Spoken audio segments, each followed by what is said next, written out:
yes, here we are.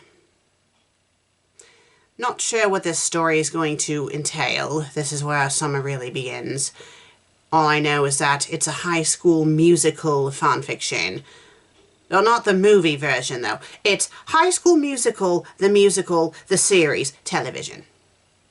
I always thought that High School Musical was supposed to be a musical, but I guess it wasn't a musical. So now it is a musical. Yes, yes. So, for those who, watched the last episode, you probably know about, the shenanigans that, happened at the end of it.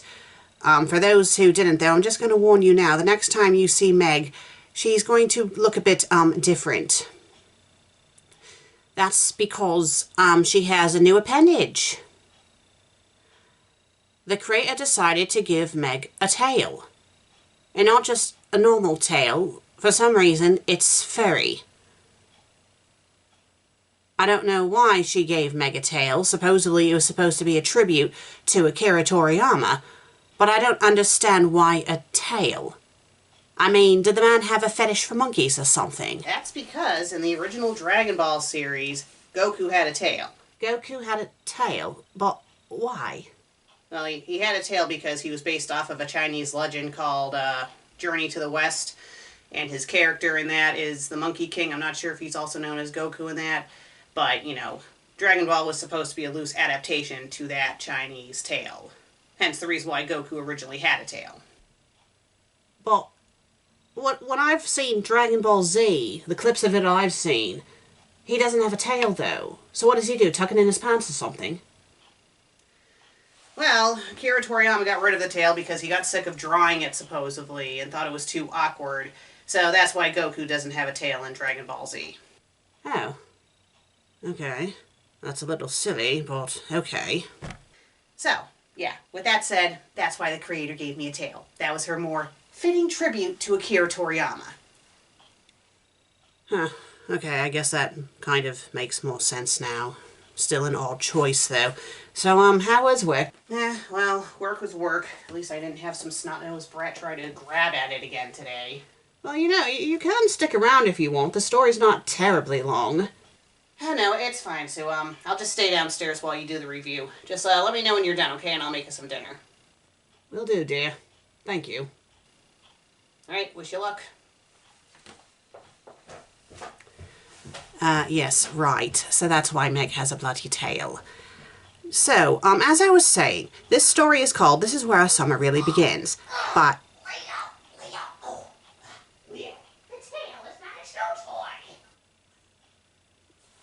Okay, yes, that wasn't Meg, obviously. Our cat thinks that Meg's new appendage is a toy, and sometimes he tries to bite at it. Yes, so there's that. Anyway, as I was saying, this story is called This Is Where Summer Really Begins by Love M. Well, it's X Love MX. A weird name. So this is on Archive of Our Own. It's rated M. I already said what the fandom is. The relationship is between Wiki Bowen and E.J. Caswell. I don't know who either of these people are because I'm not at all familiar with High School Musical. So here are the tags. Caswen, E.J. isn't wearing a shirt. Ricky stares. Some are fun. They're idiots, Your Honor, but I love them. Interesting tags. So this was published back in June of 2021. It has 2,133 words. It's a one-shot. Has 8 comments, 247 kudos, and 12 bookmarks, and its hit count is over 2,000. So let's not waste any time. Here's the summary. EJ takes the gang to his parents' house in the Hamptons for the summer, and Ricky accidentally calls him hot, but really he means it. Okay then. Notes this is purely self-indulgent because it's super hot over here and I want to be in a pool. Also, they're cute. As long as it's not overly descriptive about the sex, I think I should be fine. It had all started when EJ had asked them to come to the Hamptons with him for the summer, and Ricky, though he understood his father's decision to sell the house, had jumped at the chance to get away. Of course, none of his other friends had complained either. After the school year they've had, they all deserved a break, with EJ and Gina actually going off to college. It would be nice to have one final summer where they didn't have to worry about long-distance friendships or anything school-related. "I think this pool is bigger than my house," Big Red pointed out, and Ricky very nearly reached out to close the other's mouth, which had been hanging open for the better part of the tour EJ was giving them. "We used to come here with the whole water polo team, and my father wanted us to be able to train." He shrugged in return, and then my mother insisted on the jacuzzi, even though she barely comes here. Yes, what's it with rich people and buying all these things and houses they're not using anyway? Yes, exactly. Big Red added, not quite able to duck out of the way when Gina smacked the back of his head. "What?" "It's fine," EJ waved them off. "At least my mother does have a lot of charity work, I guess. Like, she does it to get the attention, but the people benefit from it, so." Shrugging his shoulders, EJ led them back into the house through the glass doors, from which you could look out into the backyard, and Ricky once again found himself in awe of how much the other had changed over the course of a year, how much they had all changed, really. Well, that's growing up for you. Sure, sometimes EJ would still say something completely out of left field, like, "My mother's coming home from Paris tomorrow. If you want actual maracons for your French presentation, she can bring you some." And everyone would just stare at him for a good minute until someone would make a joke about rather going to McDonald's.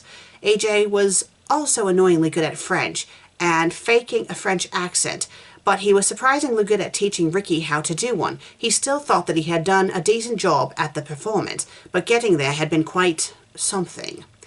"I vote for going straight into the pool," Gina eventually spoke up once they had finished the tour of the house, and pretty much everyone had agreed. The girls had already prepared, wearing their bikinis beneath their clothes, and yet it was Big Red who jumped in first, still fully dressed. I hope he's not wearing jeans. EJ wasn't far behind, though he at least took the time to take off his shirt, just his shirt, and Ricky couldn't help but stare. It wasn't like he had never seen EJ without a shirt before. Nina and Gina dragged him along to the others' water polo games before, but it was an entirely different matter if there was something else to focus on, like the actual game, compared to EJ dropping his shirt and diving headfirst into the pool. For a moment, he tried to tell himself that he was just being self-conscious about his own body, but while Ricky was self-conscious about a lot of things, his body usually wasn't one of them.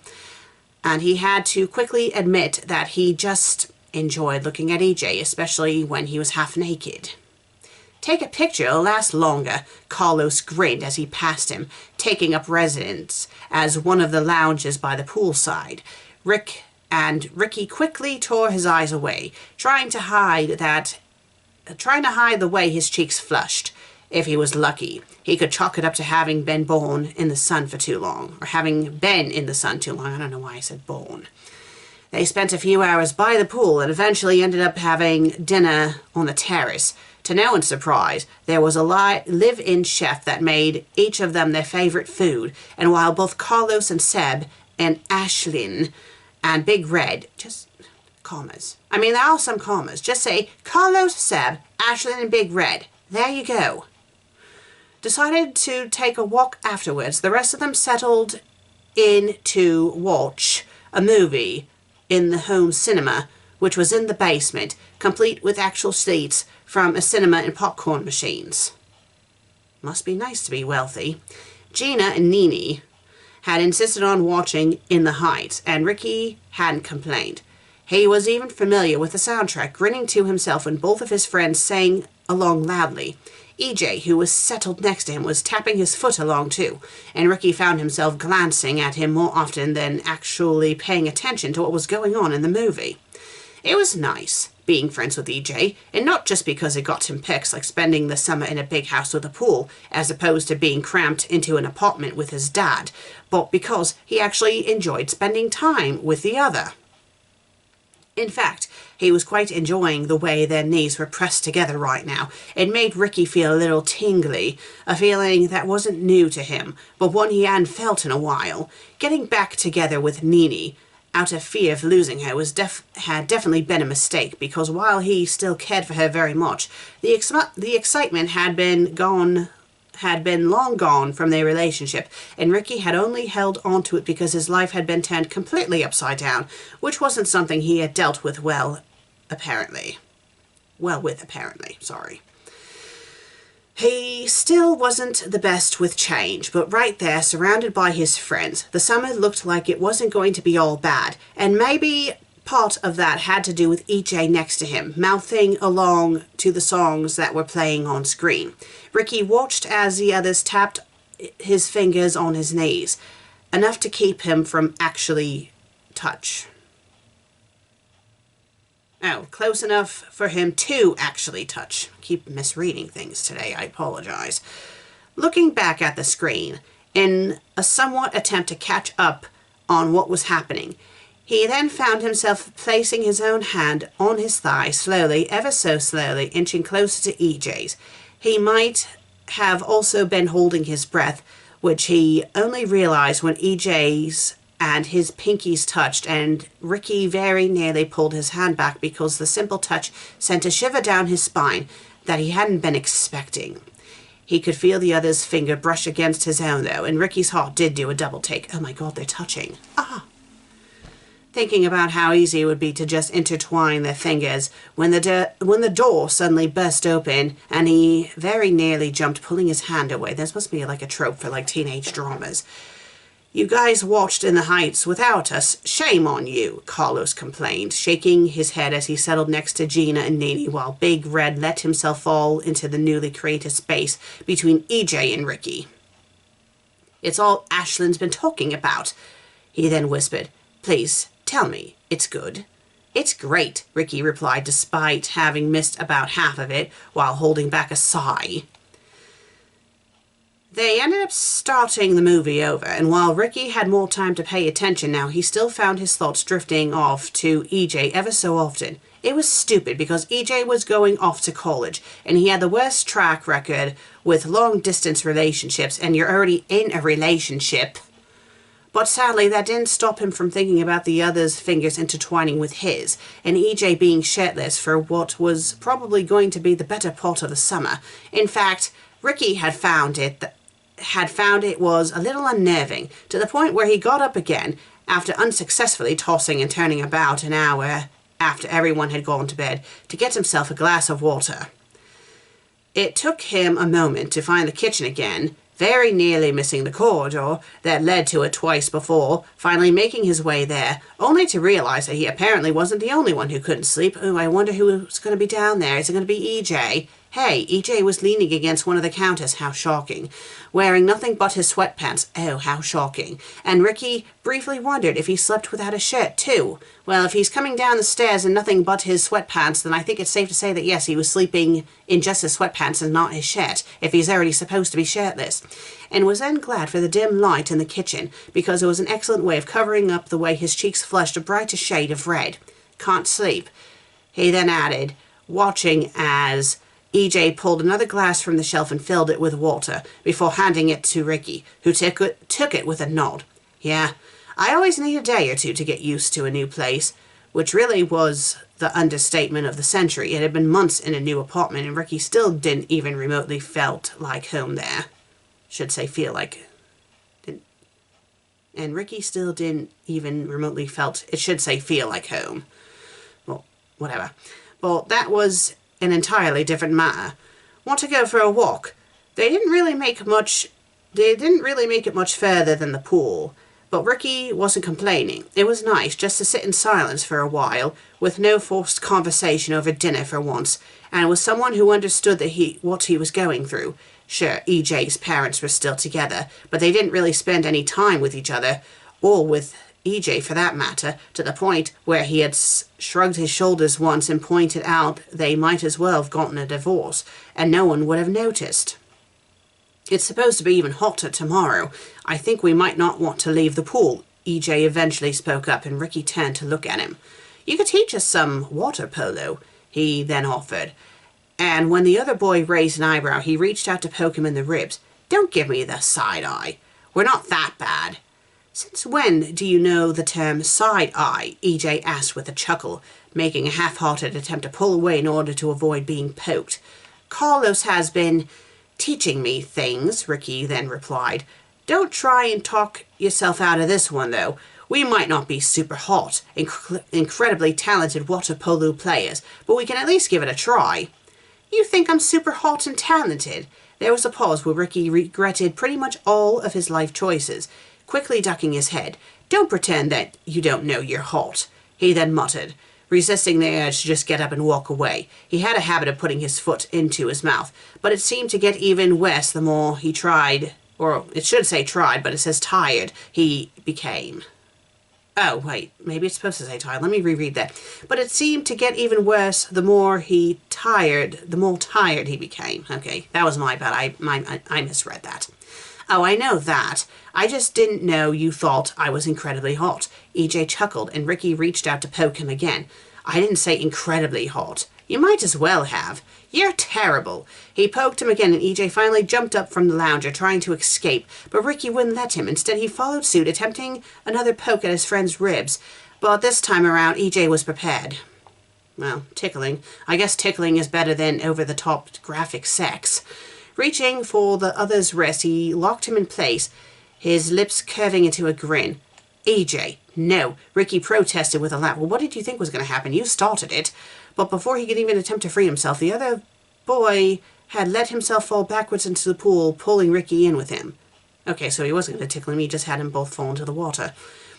It took them both a moment to get back to the surface, and EJ was still laughing when their eyes met, reaching up and ran a hand through his hair. You're the one who started it, he then chuckled, though his expression softened eventually, and Ricky felt himself being pulled in once more until their noses were practically touching.